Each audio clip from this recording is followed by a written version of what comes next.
हम सरकार के समक्ष आज अपनी मांगों को लेकर आए हैं। यहाँ पर हमारे 12 के 12 डिस्ट्रिक्ट से लोग साथी आए हुए हैं। बहुत कोई 1000 किलोमीटर से आए, कोई 500 किलोमीटर दूर से आए। आप सबको पता है ये चीज़, ये पहली बार नहीं हो रहा कि हम फर्स्ट टाइम बता रहे हैं सरकार को कि हम किस सैलरी पर या किस दिहाड़ी पर काम कर रहे हैं। हमें सिर्फ जो हमें 150 रुपये दिहाड़ी पर रखा गया था जब हम 2022 में हमारी भर्ती की गई थी। उसके बाद 2, 2.5, 3 साल के बाद हम कंटिन्यू आते रहे, लेकिन हमें आश्वासन मिलता रहा कि हर बार आपको हम देंगे आप बजट सत्र में मिलते रहे, लेकिन हर बार हमें खाली हाथ लौटना पड़ रहा था। लेकिन जब हम पिछली बार आए थे तो एक विधानसभा में आवाज़ उठी थी और एक मांग रखी थी। फिर उन्होंने कहा था कि बजट सत्र के ख़त्म होने के बाद कि आपका 500 बढ़ा दिया गया है, लेकिन उसको अप्रैल से मिलने के बावजूद वो हमें नवंबर दिसंबर से मिला। लेकिन जो हमारे पास 5-6 महीने का बीच में गैप था उसका हमें 1 रुपये भी नहीं मिला। और जो अभी किसी डिस्ट्रिक्ट में किसी डिवीज़न में वो भी नहीं मिल रहा है, और हमें सैलरी भी 2-3 महीने के बाद आती है।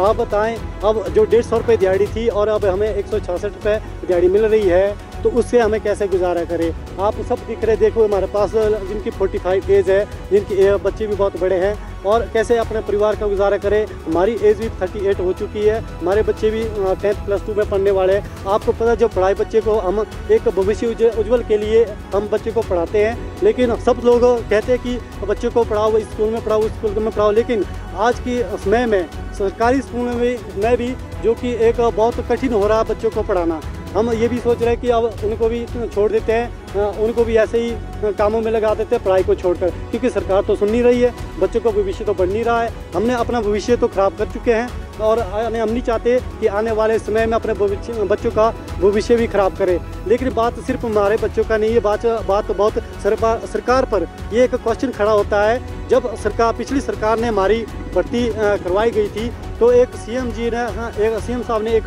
इंटरव्यू दिया था मीडिया में कि बीजेपी सरकार ने ये कैसी भर्ती कराई है और 4-5 हज़ार में भर्ती करवा रहे हैं। लेकिन हमारी सरकार जब आएगी, एक दैनिक वेतनभोगी हम बनाएंगे, उसके आधार पर भर्ती करवाएंगे। लेकिन 3 साल गुजरने के बाद भी वही हमारे पास एक 500 की 3 साल में 500 की बढ़ोतरी हो चुकी है, लेकिन वो भी टाइम पर नहीं मिल रही है। 3-3 साल में 3-3 महीने के बाद जो एक सैलरी बढ़ रही है।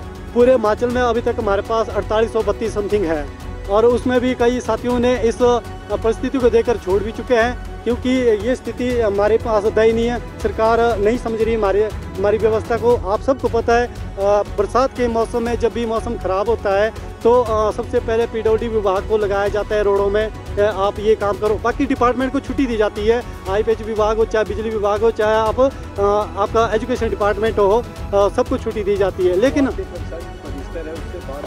जी, उनसे भी बात हम कर चुके हैं। वो भी ये एक आश्वासन देते हैं कि हम कर रहे हैं, आपके बारे में कर रहे हैं। लेकिन देखिए, हम इस वक्त कह सकते हैं बिन पेंदे के लोटे हैं। हम कोई इधर से बेचारे को उधर से फेंक रहा, तो हमारे ऊपर कोई भी इस तरह से कोई कार्रवाई या फिर कुछ हमारी भविष्य को कोई भी सरकार चिंतित नहीं है। क्या विधानसभा क्या घेराव करोगे? देखिए, अभी तो हम जो हमें परमिशन मिली, हम उसके रूल के मुताबिक चलेंगे, जो हमें अभी टाइमिंग दी है। और हमें आगे भी परमिशन ली है कि हमें सरकार CM जी से मिलना है अंदर जाके विधानसभा में, तो उसके लिए भी दी गई है। लेकिन अब देखिए, हमारे हाथ में कुछ नहीं है। अगर हम शांतिपूर्ण तरीके से सरकार चाहती है तो हम वही करेंगे। लेकिन आने वाले वक्त में हम जो हमारे पास साथी, जब तक हम उन्हें कह सकते हैं कि आप नहीं शांतिपूर्ण तरीके से चलें, लेकिन हमें किसी की जो माइंड उनको नहीं पढ़ सकते क्या करना चाहते हैं आने वाले। लेकिन जब तक मैं एक स्टेट अध्यक्ष होने के नाते मैं एक सरकार से भी एक अनुरोध करना चाहता हूँ, सरकार हमारी बातों को ध्यानपूर्वक सुने और हमारी स्थिति को सुने